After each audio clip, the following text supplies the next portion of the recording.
इनसे कई बार शिकवे भी किए, शिकायतें भी बहुत की, और मेरा ख्याल है इस हद तक की कि जहाँ तक हमारे अंदर बर्दाश्त था हम सब देते रहे।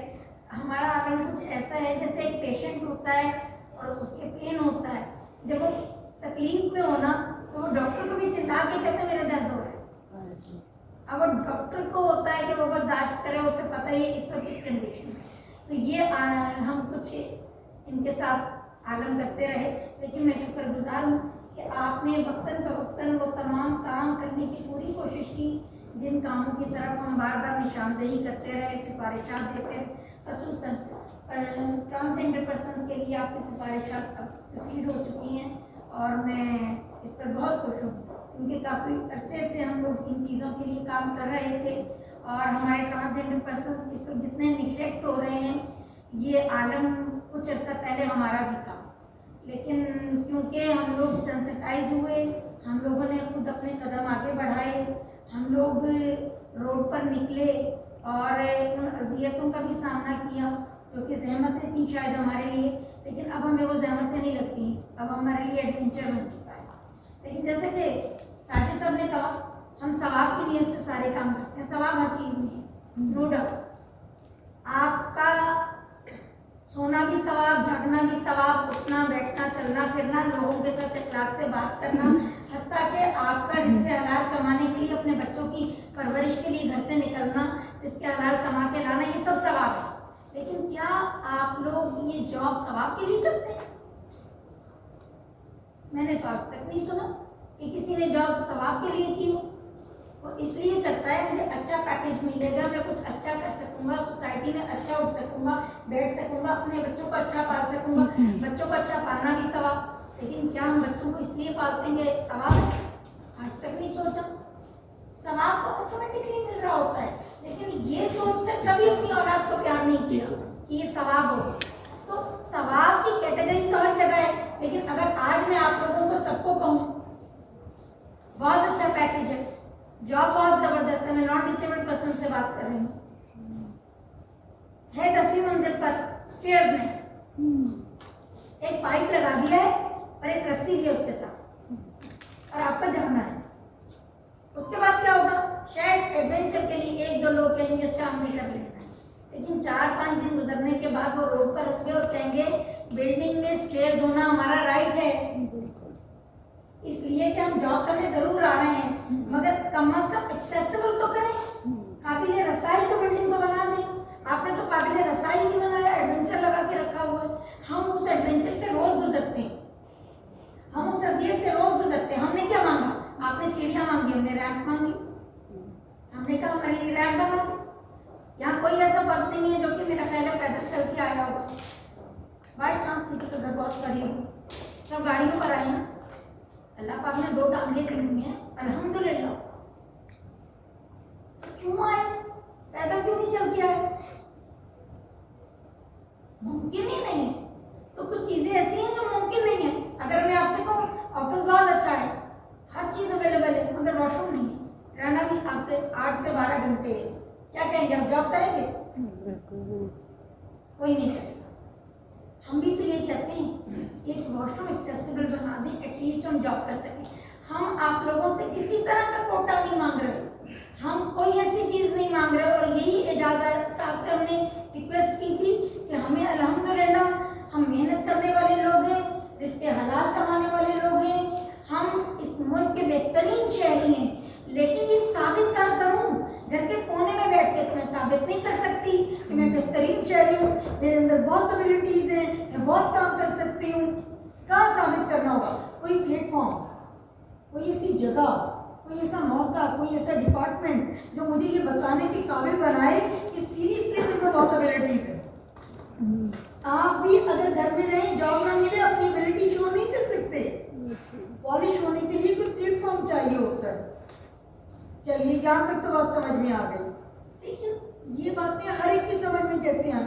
मैं एक फर्द के दरवाजे पर जाकर नॉक करके ये बात नहीं कह सकती। सुने प्लीज, एक्सेसिबल करें, ये मसाइल हैं, ये मसाइल हैं, ये मैंने एक चीज देखी, चाहे कोई बेहतरीन दर्जे का ऑफिसर हो या सियासतदान हो, जिनके घर में कोई डिसेबल्ड पर्सन हुआ ना, उसने डिसेबिलिटी पे बहुत काम किया। बिल्कुल। वजह क्या थी? वो खुद सेंसिटाइज हो गया था, उसके अपने घर में ऐसा पर्सन मौजूद था जिसकी वजह से उसको डिसेबिलिटी राइट्स की पहचान थी, अवेयरनेस थी, और वो काम कर रहा था। हम हाफजाबाद में गए तो डीपीओ साहब से मुलाकात करनी थी। जैसे गेट पर पहुंचे, उन्होंने गेट खोल दिया, गाड़ी अंदर लेकर गए तो उन्होंने कहा व्हीलचेयर मौजूद है। जी मैं अपनी लेकर आई हूँ, मुझे क्या मालूम, अक्सर जगह व्हीलचेयर होना तो दूर की बात है, रैम भी नहीं होती। लेकिन वहां से लेकर हमारा डीपीओ ऑफिस तक हर जगह अंदर तक एक्सेसिबल। जाते ही मैंने तो खुश होके कहा उनके साथ सलूट है आपको। मुझे नहीं पता था आप इतने अवेयर है, आप बहुत अवेयर है। उन्होंने कहा 1 मिनट रुक जाइए। उन्होंने अपनी असिस्टेंट डीपीओ को बुलाया, वो व्हीलचेयर पर आ गई। पता चला उनकी अवेयरनेस का राज उनकी असिस्टेंट डीपीओ के पास था, जो कि खुद व्हीलचेयर पर मौजूद थी। उनकी वजह से पूरा जो उनका ऑफिस है, पूरी जगह है, वो एक्सेसिबल करना पड़ी। मालूम हुआ वो तमाम जगह जहां पर डिसेबल्ड पर्सन मौजूद थे वहां राइट्स मिले, जहां नहीं थे वहां नहीं मिले। अब आप मुझे बताएं इसका हल क्या है? जो मुझे हल समझ आया, कानून स्ट्रॉन्ग, वो ये कि आईने पाकिस्तान का आर्टिकल नंबर 25 हमें इक्वल शहरी होने के राइट्स देता है। सर सही कह रही हूं? इक्वल शहरी होने के राइट्स देता है। सीआरपीडी आर्टिकल नंबर 29 का आर्टिकल नंबर 25 हमें राइट देता है कि हम एज ए कैंडिडेट भी, एज ए वोटर भी इलेक्शंस में पार्टिसिपेट कर सकते हैं। इसके बावजूद पार्टिसिपेट कर सकते हैं, इसके बावजूद खवातीन ने अपना मखसूस कोटा क्यों मांगा? मर्द थे तो सही उनका हक देने के लिए, हो तो रही थी जब, लेकिन खवातीन ने क्या कहा? नहीं, हम अपने मसाइल मर्दों को नहीं बता सकते, तमाम मसाइल पता नहीं चलते, हमें हमारे मसाइल खुद असेंबली में बोलना।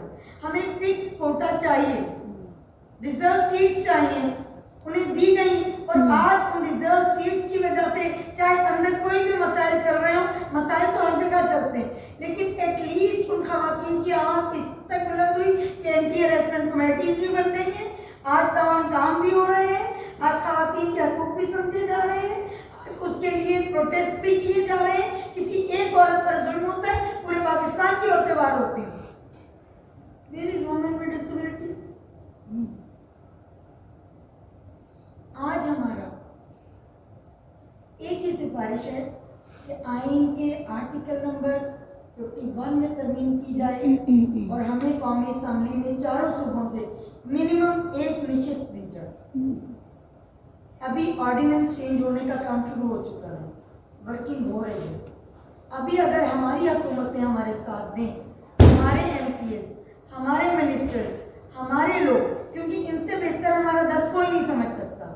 इसी तरह पाकिस्तान के आईन के आर्टिकल नंबर 59 के तहत तरमीम करके हमें सूबों में, सेनेट में हमारा राइट दिया जाए, 1-1 नशिस्त दी जाए। इसी तरह सूबों में हमें नशिस्त दी जाए और लोकल गवर्नमेंट में दी जाए, ताकि ये accessibility right step by step हर जगह पहुंच जाए। फिर हम आपको नहीं कहेंगे हमें कोई कोटा चाहिए, हम आपको नहीं कहेंगे हमें कोई चीज चाहिए, हम अपनी इस जंग में आपके साथ खुद खड़े रहेंगे। और सभी मुझे एक बात कहती है, कमेटियां बना के कुछ नहीं होता, काम जो होना है वो पॉलिसी मेकिंग से लेकर एंड तक। और मैं इस बात पर बहुत खुश हूँ कि सर ने पिछली मीटिंग में हमें बताया कि ये सिफारिशात जा चुकी हैं डिसेबिलिटी राइट्स की, लेकिन सर ये एक सिफारिश और है जिसके लिए आज खसूसन हमने आपको जहमत दी कि इस सिफारिश को ज़रूर पहुँचाएँ। आज आप एक रिजर्व सीट हमें देंगे, कल हम आपको बेहतरीन माशरा सौंप देंगे इंशाल्लाह। आप हम पर भरोसा करके देखिए, एक मरतबा हमारा साथ देकर देखिए। जज़ाकल्लाह। सुपर, बहुत शुक्रिया। अच्छा, इसमें एक ये सबसे राज की बात थी जो मुतालबा था ना, अब शायद आप राजी ना हो कि नहीं गई, नहीं सर, क्योंकि बात तक तकलीफ होना एक और चीज है। बुनियादी तौर पर जो आपा जी बात कर रही थी, यकीनी तौर पर मुझे क्योंकि मैं तो 3 साल से एक ही देख रहा हूँ कि ये जहाँ भी आते हैं इनके बहुत रिलेशन होते हैं और शायद इससे पहले भी हो, लेकिन जो बातें आप कर रहे हैं यकीनी तौर पर ये आपकी दिल की आवाज़ है। मैं इस बात को अच्छा समझता हूँ क्योंकि मौजूदा हुकूमत ने बहरहाल एक अच्छा काम किया, क्योंकि जिस बात के अभी जो national commission for child right बना है उसमें पहली दफ़ा 2 बच्चों को भी नुमाइंदगी है। तो ये एक बुनियादी नुक्ता है जिसका आपा जी भी जिक्र कर रही थी कि जब तक उस तबका के लोगों को आप किसी में शामिल करना, मैंने यहाँ पे कमेटियाँ बनती हैं, कमीशंस बनते हैं, जिनके लिए कमीशन बनते हैं उनको शामिल नहीं किया जाता। मैं इसकी एक मिसाल देना चाहता हूँ कि नेशनल मतलब मेरी हुकूमत में ही माइनॉरिटी राइट्स कमीशन बना है, उसमें माइनॉरिटी के 8 लोग हैं और मुस्लिम जो है 22 लोग। तो उसके नाम से आप अंदाज़ा करें कि वो इस तरह की हमारी प्रैक्टिस है कि हम कमीशंस बनाते हैं, उन लोगों को शामिल नहीं करते जिनका असल इशू होता है। तो ये बिल्कुल सही बात उन्होंने कही कि जो जब लोग खुद जो इफेक्टेड लोग हैं या जिनके साथ ये मसाइल हैं वो खुद इन कमेटियों में या कमीशंस में नहीं होंगे तो बेहतर तौर पर वो बता नहीं सकते चीज़ों को। तो बहरहाल एक चीज़ हौसला अफजा है कि कम से कम अब जो हमारे डिसेबल लोग हैं इन्होंने खुद ऑर्गेनाइजेशंस बना ली है। हमारे ट्रांसजेंडर कम्युनिटी में उन्होंने बहुत सारी ऑर्गेनाइजेशन में काम भी कर रहे हैं और खुद भी कई खुद भी फील है कि जिन्होंने अपनी जो है बना ली है, वरना इनके लिए आवाज़ पहले दूसरे लोग उठाते थे। अब चूँकि ये खुद उस सिस्टम में आ गए हैं और ये बेहतर तौर पर उसकी नुमाइंदगी कर सकते हैं। हमने भी जब ट्रांसजेंडर एक्ट के लिए काम शुरू किया तो हमने इनके पूरे पंजाब से हमने इनकी नुमाइंदगी को बार बार बुलाया, क्योंकि हम देखिए एक चीज़ जो है, एक बिल जो है राइट्स का बिल जो है इनका आ रहा था, तो जब तक हम इनकी इनपुट ना लें, लेकिन रवायत हमारे यहाँ यही है कि हम बंद कमरों में बैठ के बना लेते हैं फिर उसको आगे पेश कर देते हैं जब, और उन लोगों की इनपुट भी शामिल नहीं होती जिन लोगों के लिए बनाया जा रहा है। तो ये एक अच्छी बात थी कि हमने इन सब की।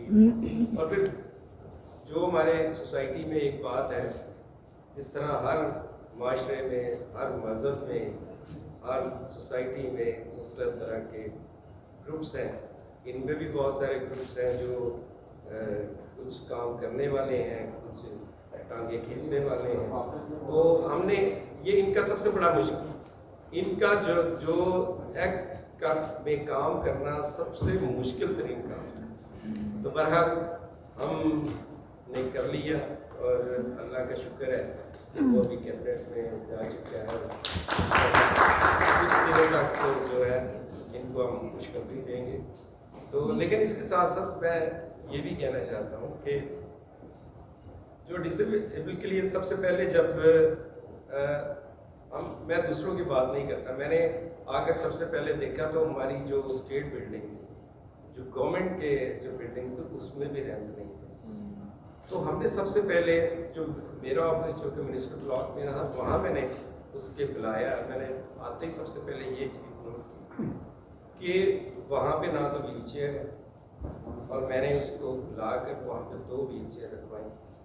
मैंने कहा कि आपने किस तरह ये, फिर हमने बाकायदा सिफारिशात बनाई और हमने LDA को जितने डेवलपमेंट अथॉरिटीज़ हैं, अब वो शुक्र है कि वो जो बिल्डिंग कोड ऑफ कंडक्ट है उसका हिस्सा बन चुके हैं।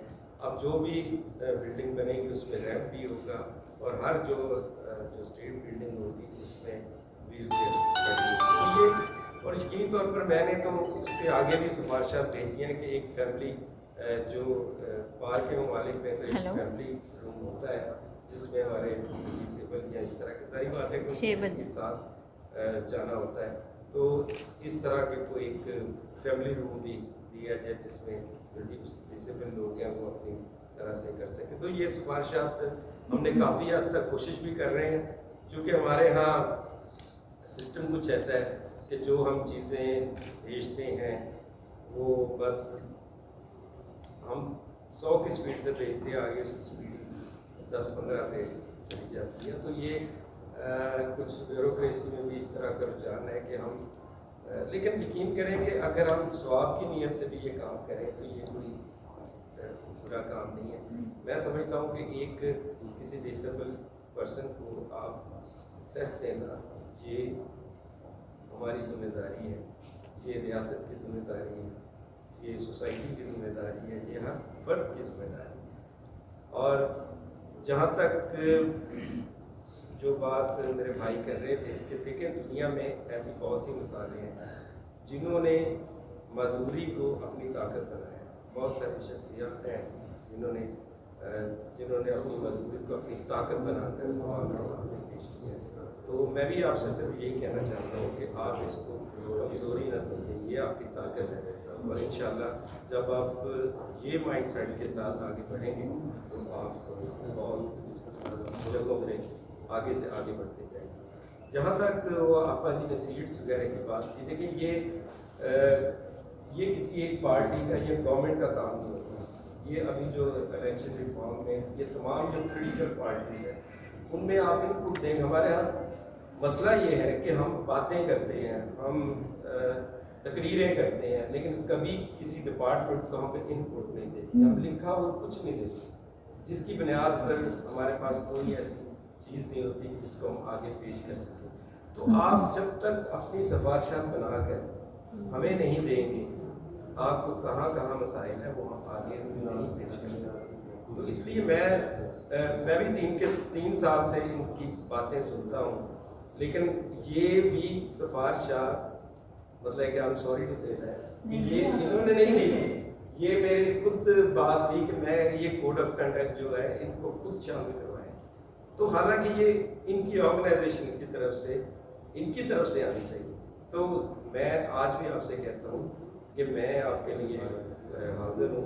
आप जो भी हमें लिख के देंगे, जो भी सिफारिशात लिख कर देंगे, आगे उस पर इम्प्लीमेंटेशन कराना हमारा काम है। लेकिन आप हमें एक दफ़ा आजमा कर तो देखिए, शायद आपका एक्सपीरियंस कुछ बेहतर नहीं है, इस वजह से आपको कुछ चीज़ लिख के नहीं देना चाहिए। तो खैर ये जो आपने सीट्स की बात की, मैं बिल्कुल देखिए दुनिया में ऐसा है कि दुनिया में तो बल्कि अमेरिका में तो यूनिवर्सिटीज़ में जो है वो बहुत सारी ऐसे तबकों का भी कोटा है कि जो कि हम सोसाइटी में उनका किया जाता है। तो इन्हीं तौर पर यहाँ पे कोटा तो डेफिनेटली होना चाहिए, सबका होना चाहिए। और ये कोई इतनी कोई बड़ी बात नहीं, आपकी नुमाइंदगी हर जगह मौजूद होनी चाहिए। लेकिन जहाँ तक आप लोगों ने ये बात की, उसमें देखिए मैं अपनी पार्टी में आपकी वकालत कर सकता हूँ कि आपका लेकिन ये बाकी पार्टियों को भी आप इस तरह करेंगे तो जब सर हम कर रहे हैं मीटिंग एमपी से तमाम एमपी जी आप एक जो असेंबली में एक कागज और उसके जरिए आपके जरिए आप बादशाह है वो दें तो इंशाल्लाह हम आपके साथ खड़े हैं।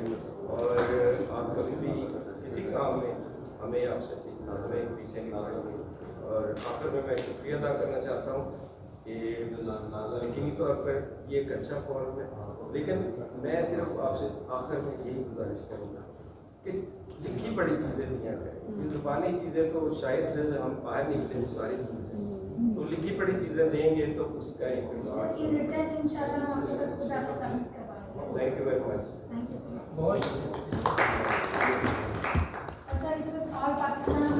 ये साइशे बानी नहीं है या एजाज साहब हमारे माबैन है तो हम इससे इनकी तारीफ कर रहे हैं। अभी कल हम मंडी बाउद्दीन थे तो वहाँ हमने जिक्र किया इसका कि चीज़ें ऐसे नहीं है, सारे लोग ये सारी हुकूमतें ये सारे वजीर एक से नहीं है, मगर आवाज़ या कुव्वत को मुनज़्ज़म करने के लिए तादाद ज़्यादा चाहिए। ये अकेले शायद एजाज साहब या जैसे और 2-4 लोग ऐसा नहीं कर पाए, मगर अगर हम ख्याल बने, इनके कुव्वत बाजू बने या इनको कहीं ना कहीं लिखा हुआ कहीं ना कहीं प्रेशर में ला के कहीं धक्का दे के यदि कोई कोशिश करके हम अगर नहीं करेंगे तो शायद चीज़ें थोड़ा सा स्लो होंगी। तो मैं गुजारिश करूँगा एजाज साहब से, आप यहाँ पे बैठ बात कर सकते हैं वहाँ जैसे आप जैसे आप उधर आते हैं तो हमारे लिए प्लीज।